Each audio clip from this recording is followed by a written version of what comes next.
This is Marshall P.C. Wabash. Finally made it to mountain camp after a year and a half or so. Getting ready to put up my 20-plus-year-old Alaskan guide tent, 6-person. Got the gazebo up already, so we're going to try to get this thing up right now. So what we got to do first, on that corner there, you should have 3 eyelets, 2 eyelets. I believe I've done this before by myself. Yeah, it's I can do it myself, but it can be done. I can believe it. You just pick it up. You got it? We just got to flush up the middle here.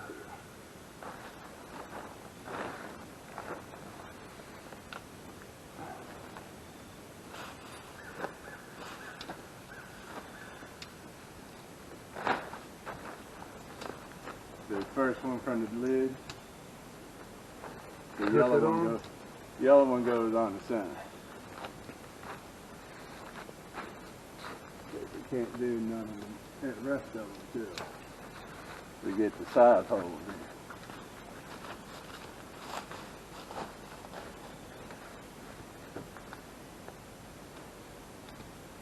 I did the yellow one. Yeah, that one goes in the center. Where it's at. Good. Okay. Now, we see that middle, the yellow one down at the bottom. Yeah. Mm-hmm.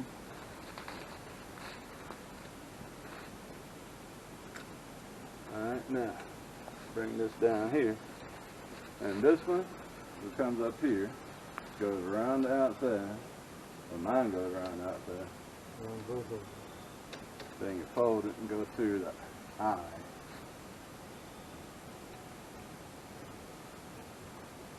Don't do that. Let's open the door up here.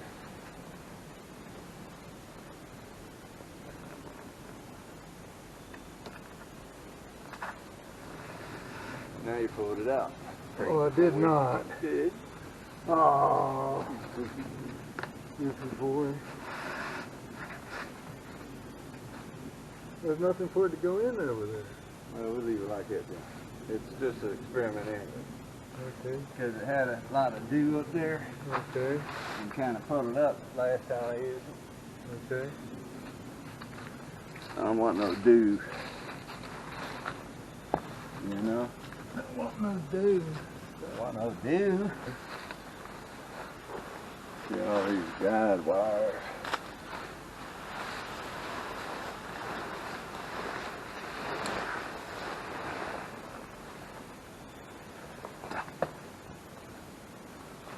That's the door. You come on down till you reach the door.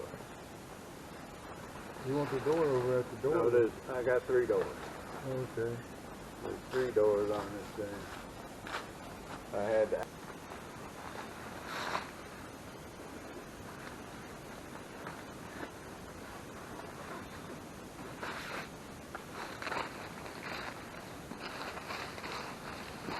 Pull the camera around here.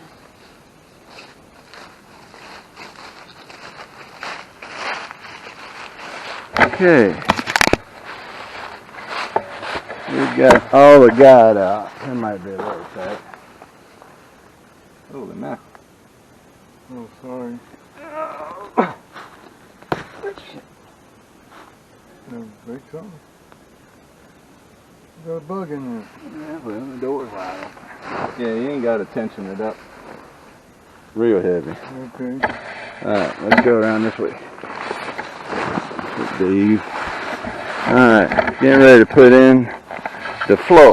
So this tent has an inner wall and an outer wall. See, all that heat gets gathered in there, makes it for a nice tent. Then it has a plastic liner vapor barrier on the floor. And now this is the inside floor, which is a completely different material. Pretty heavy duty. Okay, let's see what we got going on in here.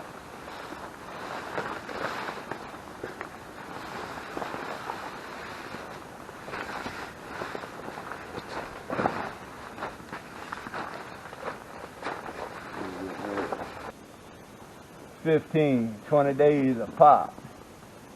You know, real camping.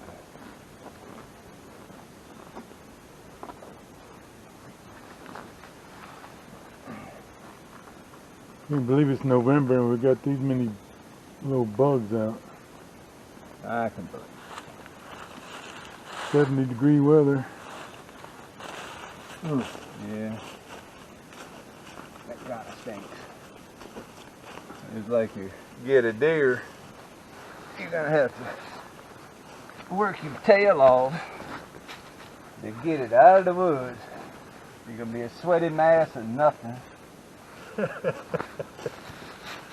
sounds like you don't want to get a deer.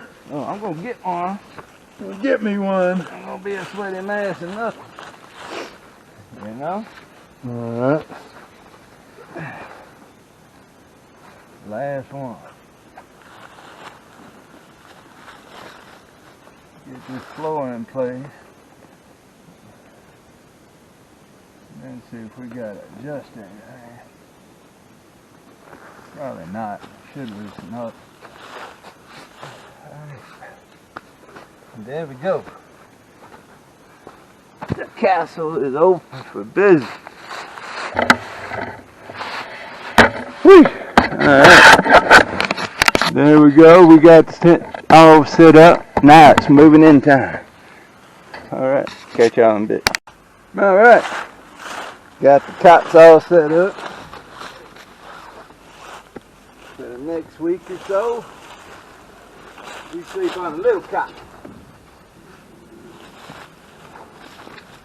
Leave the big cot for the big tent. And the big cot for the big tent. Exactly. You don't want that.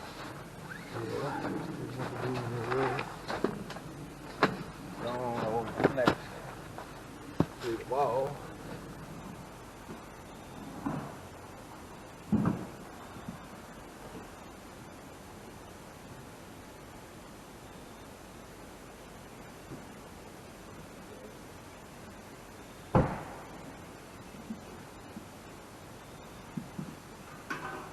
Got the little Tough Guard heater and my bed mat, but I got my disco light. I ain't gonna tell Dave tonight until I hit the button.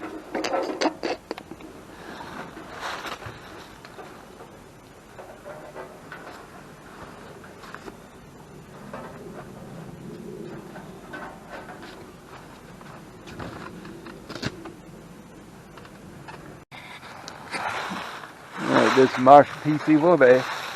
I'm back. Well, we're settled in. Got a little bit of firewood over there. Fire kind of ready for the night. Got my deer cart put together. Right there. We got the cooking shack slash gazebo relaxation area up. Over here we got the shower.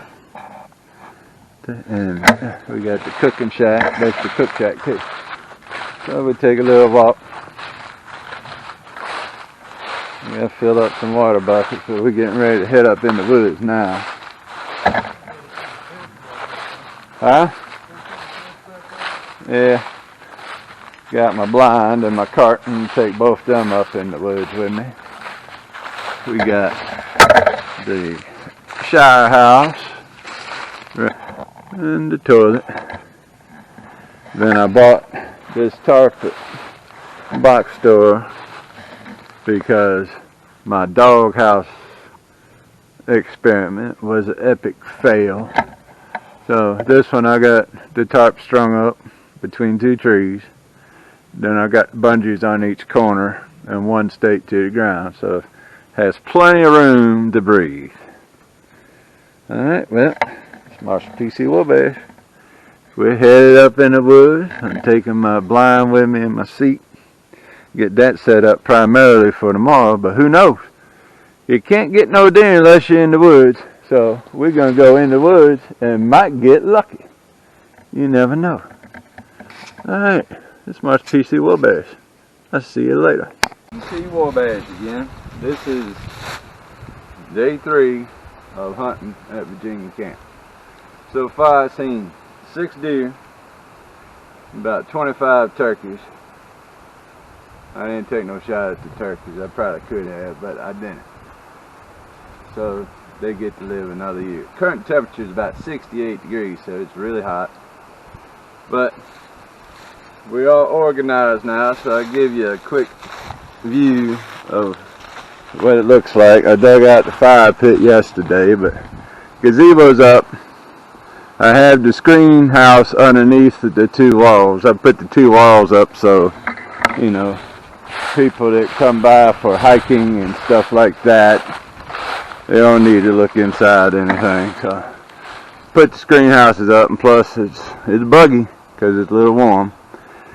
Now the jugs right there, that's mountain water from a spigot at the top of the mountain, comes right out the side of the mountain. So it's not creek water, it's right out the God's good earth, and we've been drinking that stuff since 1978 and we're still walking, so it's good stuff. Now the three buckets right here, that is creek water. That's shower water, dishwater, and whatever else we gotta wash. And that's the shower hut.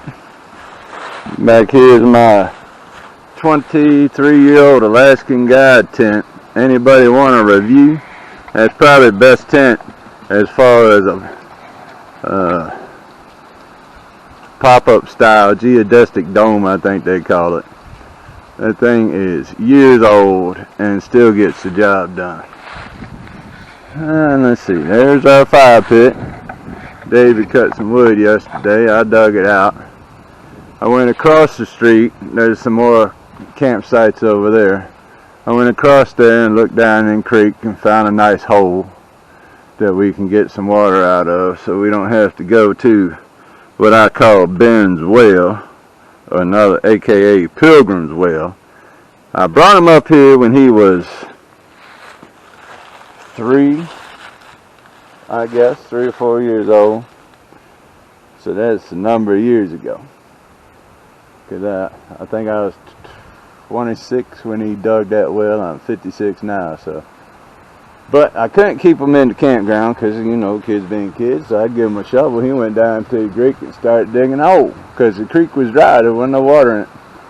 Next thing I know, he done dug a foot, 2 foot deep, I guess, and a wide hole. And now whenever it rains, that fills up with water. And we've been getting water out of that hole he dug for 20 plus years, so it still produces after all these years. It ain't been filled in. It just, the creek comes down there and fills it in, and you can take almost a 5-gallon bucket and dip it. But it's on a real steep bank, and that bank ain't as easy to get up as it was 20 some odd years ago. So I'm trying to find a little bit closer to the camp, a little bit less steep. I think I found one yesterday, so that's good. So I'm going to go over here and fill up the generator. Brought my little 2500 watt up here. It's doing the job as far as the heat goes, but that little tough guy heater I got is a 1500 watt heater. So you definitely know when the generator's kicked on. So next year, if we have to come up and take camp, see, we're waiting on the guys to come back from Colorado. They went out there elk hunting. So I broke out all Marshall PC Warbash's camping gear from when I used to run my own show up here by myself before I hooked up with the fellas. So this is what all my stuff looked like. And then we all got, they told me, said, come on over. So I've basically packed up my stuff.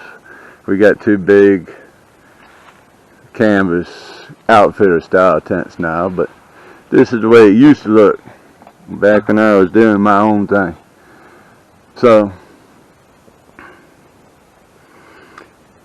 but if I have to do it again, I'll bring back my Mr. Buddy heater. It runs off of the 20-pound cylinder or the little 1-pounders because it's not as gas stingy. See, with the electric heater, now I'm burning a little bit more gas than I really want to. But with my Mr. Buddy heater, that one, I could last 3 days or 4 days running all night on the 20-pound cylinder. And it's quiet, and I don't have to turn it off because I think I might run out of gas in the middle of the night. So, yeah, that was a mistake. It won't happen again. Mr. Buddy, he'll be coming back when it's time to come back. Alright, well, like I said, it's day 3. Tomorrow's the start of muzzleloader season. So, question is, do I take my muzzleloader where I can shoot 100 yards, or do I take my crossbow back up there where I can shoot either 6? Alright, well, I'm going to sign out, cap this off when I get home. Later.